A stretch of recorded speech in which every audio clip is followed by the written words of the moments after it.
似的。您觉得我给过你机会，是机械物？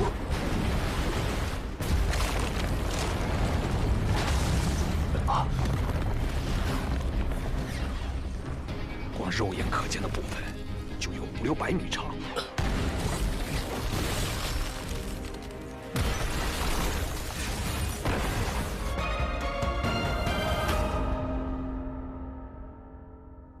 Halo Sobat Rebahan dimanapun berada, bagaimana kabar kalian hari ini? Mimin doakan semoga semua dalam keadaan sehat.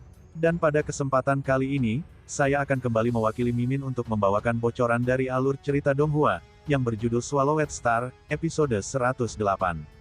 Dan tak perlu berlama-lama lagi, kita langsung terobos saja ke alur ceritanya. Pada part sebelumnya, Luo Feng yang telah sampai di kota besi yang berada di bawah tanah, ia pun segera menggunakan kekuatan mentalnya untuk mencari lokasi titik gudang penyimpanan besi hitam. Di saat yang sama terdengar, Babata berkata, "Luo Feng, pergilah ke gudang. Besi hitam yang digali oleh penambang dulu, pasti disimpan dengan aman di gudang penting," ucap Babata. Mendengar perkataan Babata, Luo Feng pun langsung memperluas jangkauan energi rohnya, yang menyebar di beberapa jalur konstruksi di dalam kota bawah tanah. Terlihat pula saat itu, terdapat susunan kata-kata yang menggunakan bahasa alam semesta, di sepanjang jalur konstruksi tersebut. Dengan bantuan dari kekuatan mentalnya dan kata-kata di semua jalur tersebut, membuat Luo Feng dengan mudah menemukan salah satu gudang penting di kota besi itu, yang merupakan tempat penyimpanan biji besi hitam. Saat Luo Feng turun ke gudang besar itu, ia tampak terkejut dan tak bisa berkata apa-apa, saat mendapati gudang di depannya memiliki besi hitam dalam jumlah besar. Saking banyaknya jumlah besi hitam tersebut, hingga tumpukannya menyerupai gunung kecil. Dan bukan hanya bagian dalam dari gudang yang penuh sesak, bahkan halaman luar gudang pun berserakan besi hitam. Sementara Babata yang melihat hal itu, ia pun berkata, "Sepertinya saat para penambang terjebak di planet ini, membuat mereka tidak punya cara untuk mengangkut semua besi hitam ini keluar, membuat besi hitam ini menjadi sangat tidak berharga.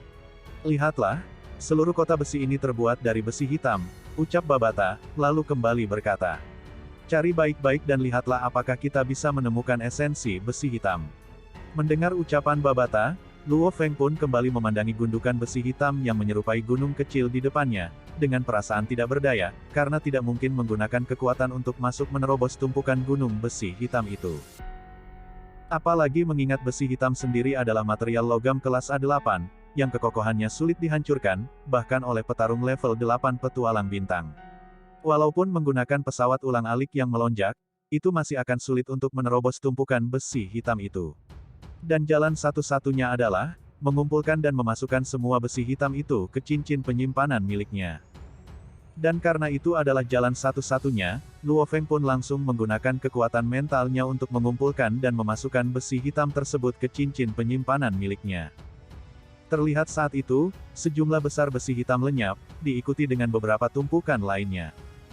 Dengan menggunakan cincin ruang penyimpanan, Luo Feng dengan cepat mengumpulkan sejumlah besar besi hitam. Namun karena cincin penyimpanannya tidak cukup untuk menampung semua besi hitam itu, ia pun langsung meminta pada Babata, untuk menyimpan besi hitam lain di ruang penyimpanan Babata, yang kapasitasnya jauh lebih besar dari yang dimiliki oleh Luo Feng, yang hanya mampu menampung lebih dari 30 juta meter kubik saja. Mendengar permintaan Luo Feng, Babata pun langsung memasukkan semua sisa gundukan besi hitam itu ke ruang penyimpanannya. Dan hanya dalam sekejap mata, tumpukan demi tumpukan gunung besi hitam itu dengan cepat menghilang. Bahkan bagian luar gudang, termasuk halaman besar yang dipenuhi dengan besi hitam pun langsung lenyap seketika. Totalnya 1,18 juta ton, ini masih terlalu sedikit, dan hampir tidak bisa membangun sebuah kapal perang antar bintang berukuran kecil, ucap Babata sambil menggelengkan kepala. Melihat ekspresi dan tingkah Babata, Luo Feng pun tertawa sambil melangkah menuju gudang lainnya, dengan penghalang besi hitam yang masih tertutup rapat. Sepintas terlihat, tampilan gudang itu berbentuk panjang yang sangat besar. Melihat pintu besar yang terbuat dari besi hitam yang sangat tebal, Luo Feng pun langsung menggunakan pecahan dari esensi tembaga hibrida, untuk melubangi pintu itu. Namun karena ketebalan pintu tersebut, membuat Luo Feng harus mencoba berkali-kali, barulah berhasil membuat lubang yang cukup besar untuk dilewati olehnya. Sesampainya di dalam gudang, Luo Feng pun langsung membiarkan Babata menyimpan besi hitam dalam jumlah besar ke dalam ruang penyimpanannya. Namun, saat dalam proses pemindahan besi hitam tersebut, tiba-tiba Babata berhenti sejenak, saat melihat logam berwarna merah tua. Di sela itu terdengar, Babata berkata, "Luo Feng, lihatlah, tepat di bawah tumpukan itu, ada sebuah logam kecil berwarna merah tua, dan itu adalah esensi besi hitam," ucap Babata. Melihat logam kecil berwarna merah tua tersebut, Luo Feng pun tampak senang, karena akhirnya berhasil menemukan logam yang ia inginkan. Apalagi mengingat saat ini, binatang bertanduk emas sangat membutuhkan logam kelas B, agar kecepatan pertumbuhan dari dunia internalnya lebih cepat meningkat. Di sela itu terdengar, Luo Feng berkata, "Babata, coba lihat, berapa banyak roh besi hitam yang ada di sana," ucap Luo Feng, sambil berjalan ke arah roh besi hitam tersebut. Sesaat kemudian terlihat, penjaga perak cair muncul dari udara, dan langsung menatap ke arah roh besi hitam, untuk memindai total keseluruhan logam tersebut. Tak berselang lama, Babata pun berkata, "Volume dari roh besi hitam itu sekitar 35 meter kubik. Jika ditotalkan, beratnya sekitar 1.200 ton, ucap Babata. Saat mendengar ucapan Babata, Luo Feng pun hendak memujinya, mengingat saat ini, binatang bertanduk emas dapat menelan sekitar 100 ton logam kelas B8 setiap harinya, yang berarti, total roh logam besi hitam tersebut cukup untuk 10 hari. Namun, jumlah roh besi hitam tersebut masih belum cukup untuk memenuhi kebutuhan dari binatang bertanduk emas. Menyadari akan hal itu, Luo Feng pun kembali menggeledah tiap-tiap gudang di kota besi tersebut, berharap bisa menemukan roh besi hitam lainnya. Namun, setelah mengumpulkan semua besi hitam dari gudang, dia masih tidak menemukan benda yang ia cari. "Babata, roh besi hitam yang kita temukan masih terlalu sedikit," ucap Luo Feng. Mendengar ucapan itu, Babata pun berkata, "Ya benar, 1.200 ton tentunya masih terlalu sedikit. Semua garis keturunan elit di antara binatang luar angkasa sangatlah kuat. Seperti halnya binatang api yang harus menelan bintang untuk pertumbuhan dunia internalnya. Dan kamu sebagai binatang bertanduk emas, memang tidak harus menelan bintang, tetapi persyaratan untuk peningkatan dunia internalnya masih sangat curam. Dan ketika kamu mencapai tingkat Tuan Sektor, kamu harus menelan logam kelas E. Menelan logam sebanyak itu, bahkan gurumu yang Master Planet Yun Mo pun, akan bangkrut karena memberimu makan," ucap Babata sambil menggelengkan kepala. Mendengar ucapan itu, Luo Feng pun mencoba memaksa untuk tertawa, karena memang benar yang dikatakan Babata. Saat pertumbuhan dunia internalnya semakin tinggi, maka otomatis, dia membutuhkan jenis logam di tingkat yang lebih tinggi. Kecuali, jika Luo Feng mau tumbuh dengan kecepatan paling lambat, barulah itu akan menghemat banyak uang. Namun untuk tumbuh dengan cepat, binatang bertanduk emas harus menelan logam murni, yang tentunya harganya akan mahal. Mengingat akan hal itu, Luo Feng pun kembali menggeledah seluruh area kota besi tersebut, bahkan sampai kamar-kamar yang merupakan tempat tinggal para penambang pun ia geledah. Saat itu terlihat, walaupun seluruh kota terbuat dari besi hitam, namun tempat tinggal dan beberapa tempat lain dibangun tidak dengan menggunakan logam tersebut. Saat itu, saat menggeledah tempat tinggal para penambang, kadang-kadang mereka menemukan potongan-potongan kecil roh besi hitam, yang jelas disimpan oleh para penambang. Walaupun ditemukan dalam porsi kecil, tetapi saat digabungkan, beratnya mencapai lebih dari 1.000 ton. Singkat waktu, 32 menit pun berlalu. Terlihat saat itu, Luo Feng menendang pintu ruang bawah tanah dari sebuah rumah yang kotor dan rusak, membuat debu beterbangan dari pintu yang berwarna merah tua, yang tidak lain, pintu tersebut dibuat menggunakan roh besi hitam. Menyadari akan hal itu, Luo Feng pun bergumam. Jika pintunya saja sudah terbuat dari roh besi hitam, bagaimana dengan yang ada di ruang bawah tanah ini? Gumam Luo Feng yang tampak sangat bersemangat, dan langsung menyimpan pintu besi hitam, yang beratnya sendiri sekitar beberapa ton, ke dalam ring penyimpanannya. Setelah itu, ia kembali berjalan ke ruang bawah tanah yang telah ditinggalkan selama lebih dari 100.000 tahun. Sesampainya di ruang bawah tanah, Luo Feng tampak terkejut, saat mendapati di dalam ruang bawah tanah yang sangat besar, terdapat sejumlah besar senjata yang terdegradasi dan diatur dengan rapi. Namun yang paling memakan tempat adalah tumpukan logam merah tua yang padat, yang jumlahnya melebihi apa yang telah dikumpulkan Luo Feng dari gudang sebelumnya. Juga, di tengah logam merah tua, terdapat sepotong logam berwarna merah darah. Babata, apakah itu adalah esensi besi hitam? Tanya Luo Feng yang tampak tercengang. Iya benar, potongan itu adalah esensi besi hitam, ucap Babata, dan langsung menghitung jumlah keseluruhannya. Namun karena efek dari piramida, Babata hanya bisa menggunakan pelindung perak cair, yang melalui mata mereka, barulah Babata dapat mengumpulkan data dan menghitung jumlah logam-logam tersebut. Dan tak butuh waktu lama, Babata pun telah selesai menghitung jumlah keseluruhan. Luo Feng, ada sekitar 12.300 ton roh besi hitam, dan 360 kg esensi besi hitam kelas C8, ucap Babata. Mendengar ucapan Babata, Luo Feng sungguh sangat terkejut, mengingat roh besi hitam yang ada di gudang sebelumnya terdapat sekitar 1.000 ton, namun tidak ada satupun esensi besi hitam. Di sela itu terdengar, Babata kembali berkata, Luo Feng, saya sarankan untuk pergi sekarang ke kantor pemantauan utama kota besi ini, dan menghubungkan robot black metal ke sistem pengendali otomatis di kota besi, agar aku bisa memeriksa sejarah tempat ini. Karena aku curiga dengan kota besi ini, karena dari para penambang yang terjebak dalam waktu lama, sistem politik internal mungkin telah berubah. Begitupun dengan tempat penyimpanan roh besi hitam yang mungkin juga telah berubah, ucap Babata. Mendengar ucapan Babata, Luo Feng pun langsung bergegas ke ruangan yang dimaksud oleh Babata. Setelah sampai di ruang kontrol, Luo Feng pun langsung menggunakan robot black metal, agar dapat terhubung ke sistem pemantauan utama kota besi. Dan untung saja, karena mendapat dukungan dari menara energi, sehingga sistem pemantauan di kota besi itu masih berfungsi sepenuhnya, membuat Babata dapat dengan mudah meretas sistem pemantauan di kota tersebut. Yang dimana saat itu, mereka mendapati data, tentang seorang master yang menghancurkan armada antar bintang, hingga membuat 3,2 juta penambang terjebak di planet tersebut. Saat itu, melalui jaringan semesta, para penambang meminta bantuan, bahkan ada sampai menawarkan hadiah untuk penyelamatan mereka. Dan untuk beberapa roh dan esensi besi hitam yang telah kita temukan adalah milik beberapa orang kuat, yang mereka simpan secara pribadi di rumah mereka sendiri. Namun, setelah mundur ke bawah tanah dan tidak menerima bantuan untuk waktu yang lama, mereka pun mencoba untuk membangun sebuah kapal alam semesta. Namun karena kurangnya pengetahuan dan sumber daya, mereka memerlukan waktu sampai lebih dari beberapa ribu tahun.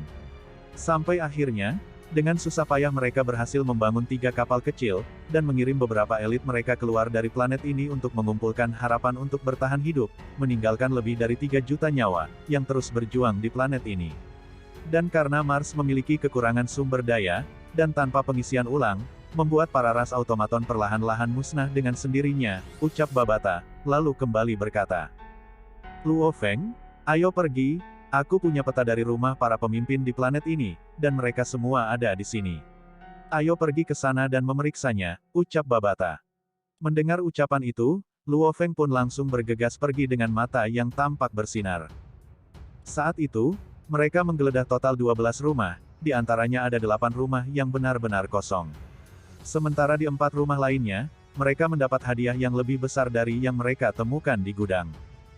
Singkat cerita, setelah menggeledah dan membersihkan seluruh kota besi, mereka telah berhasil mendapatkan besi hitam sekitar 33.600 ton, dan 2,34 ton esensi besi hitam, dan lebih dari 30.000 ton roh besi hitam. Namun, itu semua hanya cukup untuk kebutuhan monster bertanduk emas selama 1 tahun. Mengingat akan hal itu, Luo Feng yang berdiri di pintu masuk kota besi pun, kembali melihat ke kota hitam, dengan pikiran agak berat, mengingat untuk membuat binatang bertanduk emas itu tumbuh lebih cepat saja, harganya sangat mahal. Apalagi saat ia telah mencapai tingkat alam semesta, binatang bertanduk emas tingkat alam semesta, kekuatan menelannya akan lebih gila lagi, dan esensi besi hitam ini bahkan tidak akan cukup untuk kebutuhannya selama 1 hari saja. Setelah itu terlihat, Luo Feng terbang keluar dari kota tersebut. Namun saat akan keluar dari pintu dan hendak menyusuri terowongan yang menghubungkan antara kota besi dan dunia luar, tiba-tiba Babata berteriak keras. Luo Feng, tunggu sebentar. Babata ada apa? Apakah kota besi itu masih menyimpan lebih banyak harta lagi? Tanya Luo Feng yang seketika berhenti. Mendengar pertanyaan Luo Feng, Babata pun berkata, dasar bodoh. Apa kamu tidak melihatnya? Seluruh kota besi itu terbuat dari besi hitam, dan tentu saja sangat berharga. Tidakkah kamu menyadari, bahwa saat ini kamu sangat miskin, ucap Babata sambil tersenyum jahat, seolah sedang mengejek Luo Feng. Apa? Aku sangat miskin, tanya Luo Feng yang tidak merasa dengan ucapan Babata, mengingat untuk seorang dewa perang di levelnya, uang adalah sesuatu yang sangat mudah dicari. Mendengar ucapan Luo Feng, Babata pun kembali berkata, apakah saat ini kamu punya uang? Yang aku tanyakan adalah mata uang yang memungkinkan kamu bertransaksi di alam semesta, dan bukan uang digunakan di bumi. Apakah kamu memilikinya? Ucap Babata sambil menggoyangkan kedua keningnya, dan masih tersenyum jahat. Sementara Luo Feng, seketika alisnya langsung berkerut. Karena walaupun di bumi uang tidak ada artinya baginya, namun di alam semesta yang luas, dia memang sangat miskin. Di sela itu terdengar, Babata kembali berkata, memang, gurumu yang merupakan Master Planet Yunmo telah menyiapkan 3 akun di bank alam semesta untukmu, tetapi itu akan bisa dicairkan saat kamu telah mencapai level bintang, level alam semesta, dan level penguasa sektor. Hanya dengan memenuhi syarat itu, barulah kamu dapat mengakses akun-akun itu. Mendengar penjelasan Babata, Luo Feng pun terdiam, mengingat hanya setelah dia mencapai level bintang barulah dia bisa menerima harta dari rekening bank pertama. Memang, saat ini kamu memiliki banyak harta, seperti kapal planet Yunmo dan mayat dari pejuang abadi, yang merupakan harta yang tak ternilai, juga kapal naga hitam, itu juga sangat berharga, ucap Babata, lalu kembali berkata. Namun, jika kamu mengeluarkan kapal planet Yunmo ataupun mayat pejuang abadi sekarang, itu sama saja bunuh diri, karena kamu akan menjadi buruan dari orang-orang kuat di alam semesta, bahkan Tuan Sektor dan pejuang abadi pun akan datang untuk merebutnya darimu. Sedangkan untuk kapal naga hitam, dan pesawat ulang-alik yang melonjak ataupun pisau pemotong busur, itu adalah kendaraan dan senjata yang tidak mungkin kamu jual. Dan satu-satunya hal yang bisa kamu jual adalah pelindung perak cair dan kristal muya, serta kristal kekuatan yang saya miliki, ucap Babata, lalu kembali berkata. Tapi, tidak mungkin untuk menjual kristal muya, karena itu dibutuhkan untuk proses pertumbuhan pohon anggur kontak awan. Dan untuk kristal daya, itu juga tidak mungkin dijual, karena kapal naga hitam juga membutuhkan perawatan energi yang menggunakan kristal tersebut. Apalagi mengingat ke depannya, kita akan sering menggunakan kapal naga hitam untuk menjelajah alam semesta, dan pastinya jika itu terjadi, kristal penyimpanan energiku bahkan mungkin tidak cukup, jadi pasti, lain kali kita masih perlu membeli beberapa kristal daya lagi, ucap Babata menjelaskan. Mendengar ucapan itu, Luo Feng makin tercengang. Walaupun dia adalah murid dari Master Planet Yunmo yang memiliki harta berlimpah, namun saat ini dia benar-benar bangkrut, dan tidak memiliki uang sepeser pun untuk bertransaksi di alam semesta. Dan tidak mungkin untuk menjual kapal naga hitam, senjata pembaca roh, kristal muya, dan kristal energi, karena semua adalah kebutuhannya. Melihat Luo Feng yang tampak bingung dan tercengang, Babata pun kembali berkata. Jadi sekarang, sebelum tubuh manusiamu mencapai tingkat bintang, kamu sangatlah miskin, ucap Babata. Mendengar ucapan Babata yang seolah mengejeknya, Luo Feng pun berkata, Babata, bukankah masih banyak bangkai kapal yang dulu kita beli dari Jia Yi dan Ketua Isadora? Tanya Luo Feng. Mendengar ucapan itu, Babata pun tepok jidat lalu berkata, sisa-sisa bangkai kapal itu dianggap sampah, bahkan jika meleburnya pun akan terlalu merepotkan, ucap Babata, lalu kembali berkata. Kamu pikir, berapa banyak uang yang akan kamu dapatkan jika menjual semua bangkai kapal itu, sedangkan satu kristal muya saja, bisa ditukar dengan bangkai kapal yang tak terhitung jumlahnya, ucap Babata. Mendengar ucapan Babata, Luo Feng pun mengerutkan alisnya, karena dia sendiri tidak memikirkan masalah sampai sejauh ini. Saat itu, Luo Feng sangat jelas tahu, jika kedepannya dia akan menjelajah alam semesta, untuk mencari dan mengumpulkan logam demi pertumbuhan dunia internal dari binatang bertanduk emas. Namun, logam yang dibutuhkan untuk pelatihan dewa dunia, hanya bisa dibeli dengan mata uang alam semesta. Jika dia mencarinya sendiri di alam semesta, tak tahu harus berapa lama dia mencarinya. Dan tak bisa dipungkiri, di alam semesta yang luas, bahkan makhluk yang tidak pernah mati pun mengakui nilai uang, dan tentu saja, itu adalah mata uang alam semesta, tidak seperti mata uang bumi yang hanya terbatas pada satu planet. Tanpa uang, dia bahkan tidak akan bisa membuka akun jaringan virtual semesta, pikir Luo Feng saat itu. Sementara Babata, ia pun kembali berkata, Luo Feng, ada yang ingin aku katakan padamu, ucap Babata, lalu kembali berkata. Ini mengenai kristal muya dan kristal energi yang saya miliki, jika kamu sering menggunakan kapal naga hitam, daya dari kristal itu akan habis dalam waktu sekitar 10 tahun. Sedangkan kristal Muya, jumlahnya cukup untuk membuatmu mencapai level bintang tingkat 1 bersama dengan pohon anggur kontak awan yang mencapai level bintang tingkat 5 atau 6, ucap Babata, lalu kembali berkata. Saya akan menyerahkan keputusannya di tanganmu, bagaimana menangani kristal energi dan kristal Muya, ucap Babata. Mendengar ucapan itu, Luo Feng mulai mempertimbangkan dengan cermat, mengingat kekayaannya saat ini dipisahkan menjadi 3 tingkatan, dan tingkat tertinggi adalah kapal planet Yunmo dan mayat pejuang abadi, yang jika diuangkan, akan menjadi sumber kekayaan yang luar biasa. Namun sangat disayangkan, saat dia mengeluarkan harta karun itu, sama saja dengan bunuh diri. Dan tingkat kedua adalah 3 rekening bank yang ditinggalkan oleh gurunya. Namun untuk dapat mengakses ketiga rekening itu, dia membutuhkan kekuatan untuk mengambilnya. Sedangkan tingkat ketiga adalah item yang dia gunakan saat ini. Seperti kapal naga hitam, pesawat ulang-alik yang melonjak, pisau pemotong busur, pelindung perak cair, kristal Muya dan kristal energi.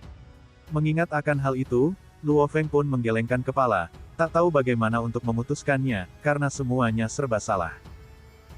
Melihat tingkah Luo Feng, Babata pun berkata, itulah sebabnya, sumber uang terbesarmu saat ini adalah besi hitam ini. Walaupun besi hitam adalah logam grade A8 yang harganya murah, tapi dengan kuantitas seperti yang kita temukan ini, kamu akan memiliki banyak uang, teriak Babata. Mendengar ucapan Babata, Luo Feng pun langsung memandang ke arah kota besi, yang keseluruhannya terbuat dari besi hitam, dengan tatapan yang tampak seperti terbakar. Di sela Luo Feng yang tampak bersemangat, terdengar Babata berkata, Luo Feng, kamu bertanggung jawab untuk memecahkannya, dan saya akan bertanggung jawab untuk menyimpan puing-puing kota besi ini, ucap Babata. Oke, tidak masalah, sahut Luo Feng. Sesaat kemudian terdengar suara gemuruh dari kota besi, di bawah kombinasi pembongkaran Luo Feng dan penyimpanan Babata, efisiensinya menjadi sangat tinggi. Dengan luas sekitar 10 km, bongkahan besar material besi hitam disimpan di ruang penyimpanan Babata, sebagian besi hitam yang diagregasikan menjadi pilar juga disimpan. Singkat waktu, setelah kira-kira 8 jam, seluruh kota besi telah lenyap, yang tersisa hanyalah sisa-sisa dari bangunan yang rusak, yang tentu saja dibangun tidak menggunakan material besi hitam. Luo Feng, saat ini kita telah mengumpulkan total 92,800 juta ton material besi hitam, dan ini adalah sumber modal pertamamu, ucap Babata yang tampak bersemangat.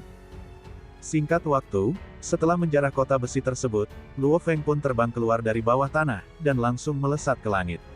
Saat itu, Luo Feng berhenti sejenak, sambil mengamati permukaan Mars. Sayang sekali, masih banyak urat biji besi hitam di bawah tanah, tapi untuk mengekstraksi akan sangat sulit, ucap Babata. Mendengar ucapan itu, Luo Feng pun berkata, Babata jangan terlalu rakus, karena tempat ini adalah kerja keras lebih dari 3 juta penambang dengan mesin, itulah sebabnya kita bisa mendapatkan harta karun sebanyak ini, ucap Luo Feng. Sementara di lokasi yang berbeda, tepatnya di bumi, di kota markas Jiangnan kota Yangzhou. Terlihat saat itu, di sore hari, matahari merah yang membara perlahan terbenam di barat. Dan dari kejauhan, tampak sebuah kapal besar berbentuk cakram berwarna hitam, yang berada di udara ribuan meter di atas kota Yangzhou. Namun, tidak ada satupun negara di dunia yang mendeteksi keberadaan kapal tersebut. Terlihat pula saat itu, saat pintu kabin terbuka, seorang pemuda yang mengenakan pakaian kasual sederhana melompat keluar, dan kapal itu tiba-tiba menghilang.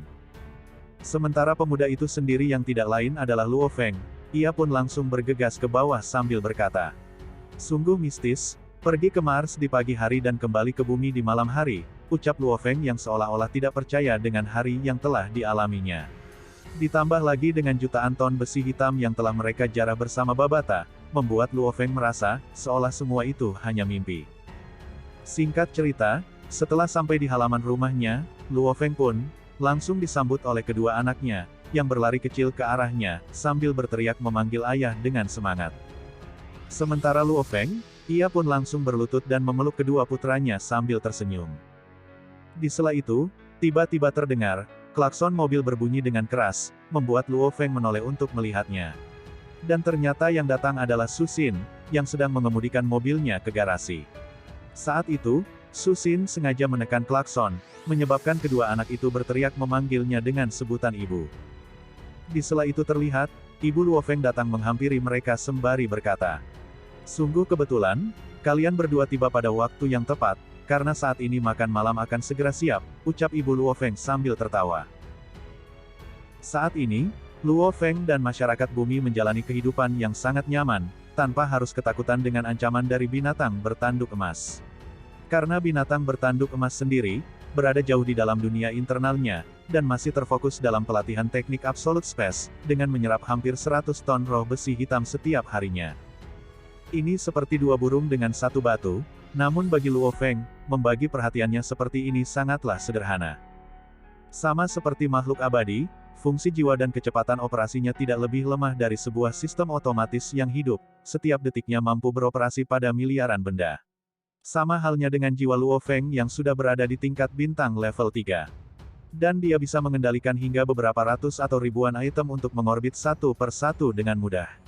Bahkan jika dia memberi semua kekuatan penuhnya, dengan kesadaran di tingkat bintang level 3, dia bisa mengendalikan hingga 32 utas kekuatan spiritual. Yang berarti saat ini, Luo Feng dapat melakukan hingga 32 hal sekaligus, dan semuanya dengan hasil yang maksimal. Singkat waktu, hari-hari pun terus berlalu, semenjak perjalanan pertamanya ke planet Mars, Luo Feng jadi sering meninggalkan bumi, untuk mengunjungi planet lain di tata surya. Walaupun demikian, tidak ada satupun radar yang mendeteksinya, membuat tak ada satupun organisasi di bumi yang curiga dengannya, apalagi mengingat Luo Feng yang kembali terlalu cepat. Dengan menggunakan kapal naga hitam, bahkan planet terjauh di tata surya, hanya membutuhkan waktu paling lama 2 hari untuk pergi dan kembali. Tak terasa hari dan bulan pun terus berganti, dan musim semi pun telah tiba, tepat tahun 2062, di markas Aula Bela Diri Jixin. Di dalam kapal antar bintang yang sangat besar, di satu ruangan yang luas, dengan 2 tempat tidur terpisah, ada sejumlah besar peralatan medis di samping kedua pejuang kuat, yang saat itu masih terbaring. Semua peralatan itu digunakan untuk menjaga kehidupan dari 2 prajurit kuat, yang saat itu sedang terbaring dalam keadaan koma, yang tidak lain, kedua prajurit itu adalah Hong dan Dewa Petir. Sementara di luar ruangan, terlihat 2 penjaga kerajaan, yang menatap melalui jendela kaca, mata mereka dipenuhi dengan kesedihan dan rasa sakit. Gunung Es, kira-kira kapan pimpinan Hong dan Dewa Petir akan terbangun dari koma, tanya seorang penjaga kerajaan, yang dijuluki si Daya Pikat. Aku tidak tahu, tapi aku akan menunggu, aku akan terus menunggu, ucap Bing San, penjaga kerajaan dengan julukan si Gunung Es. Di sela obrolan mereka, tiba-tiba terdengar suara alarm peringatan, yang sangat menusuk telinga, dan diikuti sekelompok dokter, yang bergegas masuk ke ruangan tersebut. Melihat hal itu, mata Bing San dan si Daya Pikat pun langsung terbuka lebar. Saat pintu-pintu bangsal terbuka, 2 orang dokter langsung masuk, sementara sisanya menunggu di luar. Saat itu terdengar, salah satu dokter berkata, "Detektor kapasitas mental telah mendeteksi beberapa gelombang otak," ucap seorang dokter tua yang berambut putih, yang berteriak dengan semangat. Iya benar, bukan itu saja, bahkan kekuatan dari kedua ketua perlahan-lahan mulai meningkat, teriak dokter lainnya dengan semangat. Dari yang ditampilkan di alat, telah mendeteksi gelombang otak dari kedua pimpinan mulai berfluktuasi, seolah-olah keduanya sedang bersaing satu sama lain, ucap kedua dokter yang melihat ke arah alat pendeteksi gelombang otak. Tiba-tiba, di sela itu terlihat, kelopak mata Hong sedikit bergerak, dan perlahan-lahan mulai membuka matanya, dan scene ini pun mengakhiri pertemuan kita. Akhir kata, Friska di sini pamit.